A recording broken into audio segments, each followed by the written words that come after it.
दोस्तों, अमेरिका के PM Donald Trump रूस रशिया के पीएम पुतिन से फोन में बात की। बात करने के बाद ये कहा, रूस और यूक्रेन के दरमियान जंग बंद हो जाएगी।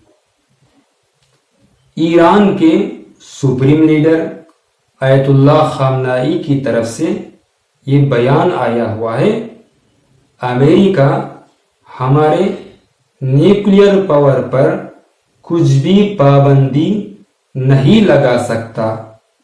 जो हम काम कर रहे हैं ये काम बाकी रहेगा। चाइना वालों ने न्यू टेक्नोलॉजी बना लिए हैं।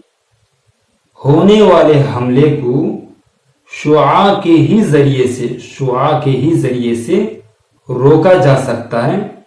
इस तरह की मिशंस चाइना वालों ने तैयारी कर ली है।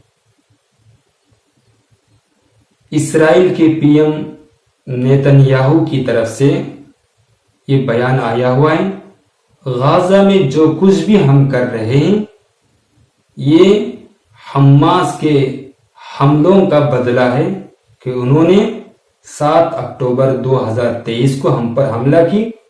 उसके बदले में ये सब कुछ हम गाजा के अंदर कर रहे हैं।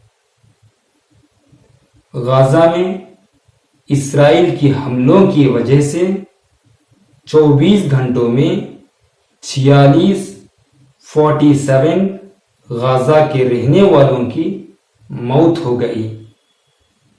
दोस्तों, अगर आपको मेरे इस न्यूज़ बोलने का अंदाज पसंद आया हो तो हमारे इस आसान न्यूज़ चैनल को सब्सक्राइब करके जुड़ सकते हैं।